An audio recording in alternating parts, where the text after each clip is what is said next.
Oliver Twist, or The Parish Boy's Progress, by Charles Dickens. Chapter 19, in which a notable plan is discussed and determined on. It was a chill, damp, windy night when the Jew, buttoning his greatcoat tight round his shrivelled body and pulling the collar up over his ears so as completely to obscure the lower part of his face, emerged from his den. He paused on the step as the door was locked and chained behind him, and having listened while the boys made all secure and until their retreating footsteps were no longer audible, slunk down the street as quickly as he could. The house to which Oliver had been conveyed was in the neighbourhood of Whitechapel. The Jew stopped for an instant at the corner of the street, and glancing suspiciously round, crossed the road and struck off in the direction of the Spitalfields. The mud lay thick upon the stones, and a black mist hung over the streets. The rain fell sluggishly down, and everything felt cold and clammy to the touch. It seemed just the night when it befitted such a being as the Jew to be abroad. As he glided stealthily along, creeping beneath the shelter of the walls and doorways, the hideous old man seemed like some loathsome reptile, engendered in the slime and darkness through which he moved, crawling forth by night in search of some rich offal for a meal. He kept on his course through many winding and narrow ways until he reached Bethnal Green. Then, turning suddenly off to the left, he soon became involved in a maze of the mean and dirty streets which abound in that close and densely populated quarter. The Jew was evidently too familiar with the ground he traversed to be at all bewildered, either by the darkness of the night or the intricacies of the way. He hurried through several alleys and streets, and at length turned into one, lighted only by a single lamp at the farther end. At the door of a house in this street, he knocked. Having exchanged a few muttered words with the person who opened it, he walked upstairs. A dog growled as he touched the handle of a room door, and a man's voice demanded who was there. "Only me, Bill. Only me, my dear," said the Jew, looking in. "Bring in your body, then," said Sikes. "Lie down, you stupid brute. Don't you know the devil when he's got a greatcoat on?" Apparently the dog had been somewhat deceived by Mr. Fagin's outer garment, for as the Jew unbuttoned it and threw it over the back of a chair, he retired to the corner from which he had risen, wagging his tail as he went, to show that he was as well satisfied as it was in his nature to be. "Well?" said Sikes. "Well, my dear," replied the Jew. "Ah, Nancy."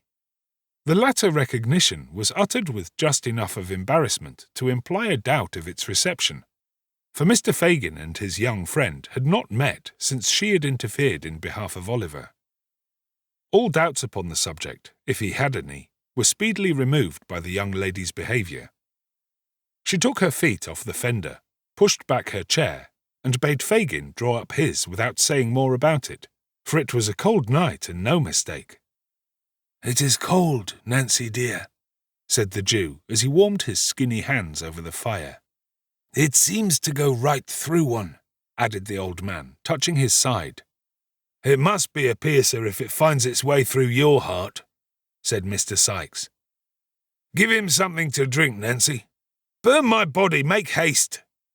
It's enough to turn a man ill, to see his lean old carcass shivering in that way, like a ugly ghost just rose from the grave." Nancy quickly brought a bottle from a cupboard, in which there were many, which, to judge from the diversity of their appearance, were filled with several kinds of liquids. Sikes, pouring out a glass of brandy, bade the Jew drink it off. "Quite enough, quite, thank ye, Bill," replied the Jew, putting down the glass after just setting his lips to it. "What? You're afraid of our getting the better of you, are you?" inquired Sikes, fixing his eyes on the Jew. "Huh!" With a hoarse grunt of contempt, Mr. Sikes seized the glass and threw the remainder of its contents into the ashes, as a preparatory ceremony to filling it again for himself, which he did at once.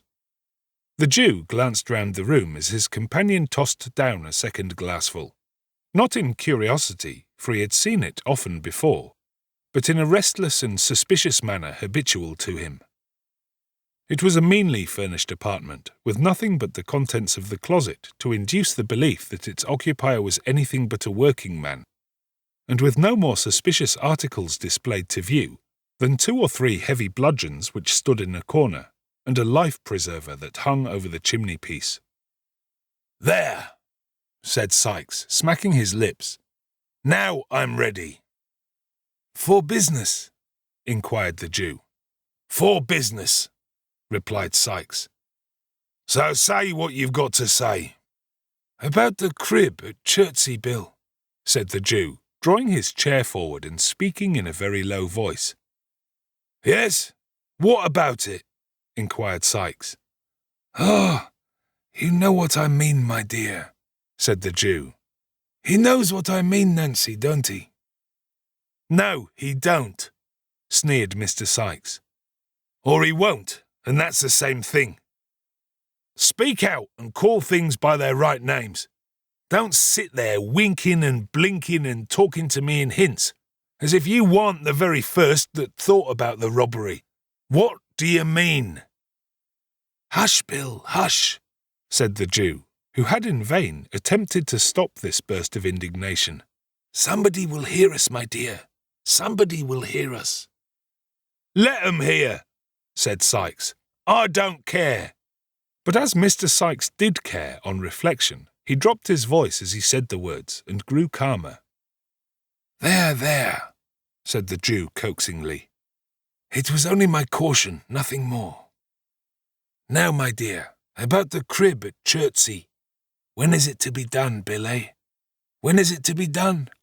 Such plate, my dear, such plate," said the Jew, rubbing his hands and elevating his eyebrows in a rapture of anticipation. "Not at all," replied Bill coldly. "Not to be done at all," echoed the Jew, leaning back in his chair. "No, not at all," rejoined Sikes. "At least it can't be a put-up job as we expected." "Then it hasn't been properly gone about," said the Jew, turning pale with anger. "Don't tell me." "But I will tell you," retorted Sikes. "Who are you that's not to be told? I tell you that Toby Crackit has been hanging about the place for a fortnight, and he can't get one of the servants in line." "Do you mean to tell me, Bill," said the Jew, softening as the other grew heated, "that neither of the 2 men in the house can be got over?" "Yes, I do mean to tell you so," replied Sikes. "The old lady has had 'em these 20 years, and if you were to give 'em £500, they wouldn't be in it." "But do you mean to say, Bill? But do you mean to say, my dear," remonstrated the Jew, "that the women can't be got over?" "Not a bit of it," replied Sikes. "Not by flash, Toby Crackit," said the Jew incredulously. "Think what women are, Bill." "No, not even by flash Toby Crackit," replied Sikes. "He says he's worn sham whiskers and a canary waistcoat the whole blessed time he's been loitering down there, and it's all of no use. He should have tried mustachios and a pair of military trousers, my dear," said the Jew. "So he did," rejoined Sikes, "and they weren't of no more use than the other plant." The Jew looked blank at this information. After ruminating for some minutes with his chin sunk on his breast, he raised his head and said with a deep sigh that if Flash Toby Crackit reported aright, he feared the game was up. "And yet," said the old man, dropping his hands on his knees, "it's a sad thing, my dear, to lose so much when we had our hearts set upon it." "So it is," said Mr. Sikes. "Worse luck." A long silence ensued, during which the Jew was plunged in deep thought, with his face wrinkled into an expression of villainy perfectly demoniacal. Sikes eyed him furtively from time to time. Nancy, apparently fearful of irritating the housebreaker, sat with her eyes fixed upon the fire, as if she had been deaf to all that passed.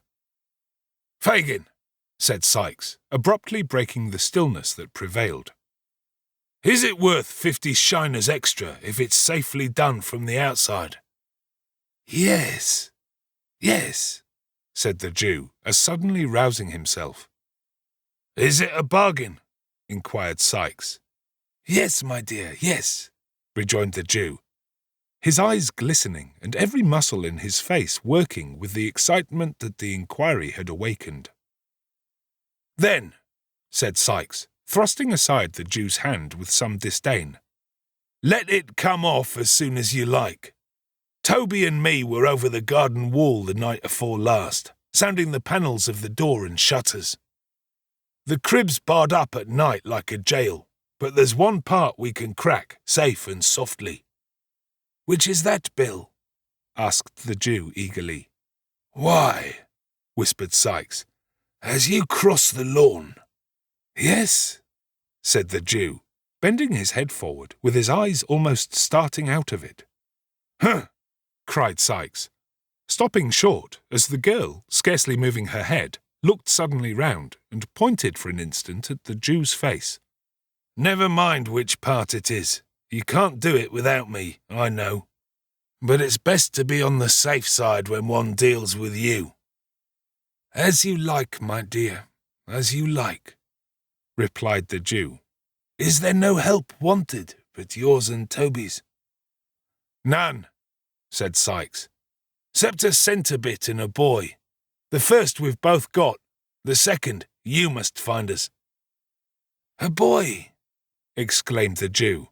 "Oh, then it's a panel, eh?" "Never mind what it is," replied Sikes. "I want a boy, and he mustn't be a big un." "Lord," said Mr. Sikes reflectively, "if I'd only got that young boy of Ned, the chimbley sweeper's. He kept him small on purpose and let him out by the job. But the father gets lagged, and then the Juvenile Delinquent Society comes and takes the boy away from a trade where he was earning money, teaches him to read and write, and in time makes a 'prentice of him. And so they go on," said Mr. Sikes, his wrath rising with the recollection of his wrongs. "So they go on, and if they'd got money enough, which it's a providence they haven't, we shouldn't have 6 boys left in the whole trade in a year or two." "No more we should," acquiesced the Jew, who had been considering during this speech and had only caught the last sentence. "Bill." "What now?" inquired Sikes. The Jew nodded his head towards Nancy, who was still gazing at the fire, and intimated by a sign that he would have her told to leave the room. Sikes shrugged his shoulders impatiently, as if he thought the precaution unnecessary, but complied nevertheless by requesting Miss Nancy to fetch him a jug of beer. "You don't want any beer," said Nancy, folding her arms and retaining her seat very composedly. "I tell you I do," replied Sikes. "Nonsense," rejoined the girl coolly. "Go on, Fagin. I know what he's going to say, Bill. He needn't mind me." The Jew still hesitated. Sikes looked from one to the other in some surprise. "Why, you don't mind the old girl, do you, Fagin?" he asked at length. "You've known her long enough to trust her or the devil's in it. She ain't one to blab, are you, Nancy?" "I should think not," replied the young lady, drawing her chair up to the table and putting her elbows upon it. No, my dear, I know you're not," said the Jew. "But—" and again the old man paused. "But what?" inquired Sikes. "I didn't know whether she mightn't perhaps be out of sorts, you know, my dear, as she was the other night," replied the Jew. At this confession, Miss Nancy burst into a loud laugh, and swallowing a glass of brandy, shook her head with an air of defiance, and burst into sundry exclamations of, "Keep the game a-going, never say die," and the like. These seemed to have the effect of reassuring both gentlemen, for the Jew nodded his head with a satisfied air and resumed his seat, as did Mr. Sikes likewise. "Now, Fagin," said Nancy with a laugh, "tell Bill at once about Oliver." "Ah, you're a clever one, my dear. The sharpest girl I ever saw," said the Jew, patting her on the neck. "It was about Oliver I was going to speak, sure enough." "What about him?" demanded Sikes. "He's the boy for you, my dear," replied the Jew in a hoarse whisper, laying his finger on the side of his nose and grinning frightfully. "He!" exclaimed Sikes. "Have him, Bill," said Nancy. "I would if I was in your place. He mayn't be so much up as any of the others, but that's not what you want if he's only to open a door for you. Depend upon it, he's a safe one, Bill." "I know he is," rejoined Fagin. "He's been in good training these last few weeks, and it's time he began to work for his bread. Besides, the others are all too big." "Well, he is just the size I want," said Mr. Sikes, ruminating. "And will do everything you want, Bill, my dear," interposed the Jew. "He can't help himself. That is, if you frighten him enough." "Frighten him?" echoed Sikes. "It'll be no sham frightening, mind you. If there's anything queer about him when we once get into the work, in for a penny, in for a pound, you won't see him alive again, Fagin. Think of that before you send him. Mark my words," said the robber, poising a crowbar which he had drawn from under the bedstead. "I've thought of it all," said the Jew with energy. I've had my eye upon him, my dears, close, close. Once let him feel that he is one of us. Once fill his mind with the idea that he has been a thief and he's ours. Ours for his life. It couldn't have come about better."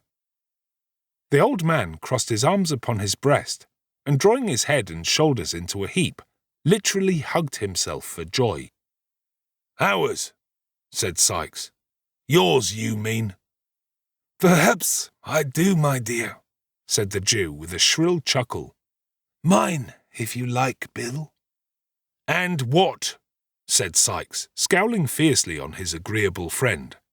"What makes you take so much pains about one chalk-faced kid, when you know there are 50 boys snoozing about common garden every night as you might pick and choose from?"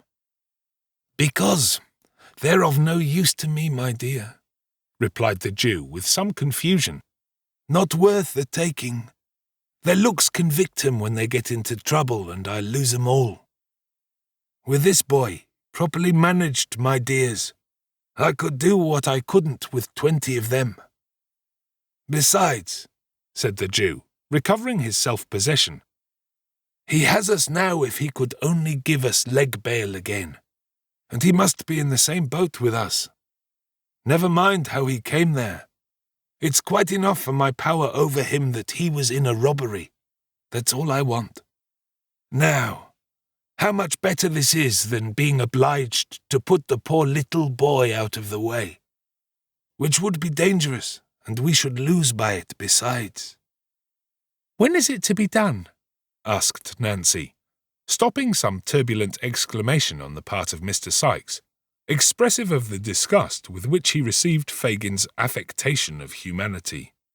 "Ah, to be sure," said the Jew. "When is it to be done, Bill?" "I planned with Toby, the night after tomorrow," rejoined Sikes in a surly voice, "if he hid nothing from me to the contrary." "Good," said the Jew.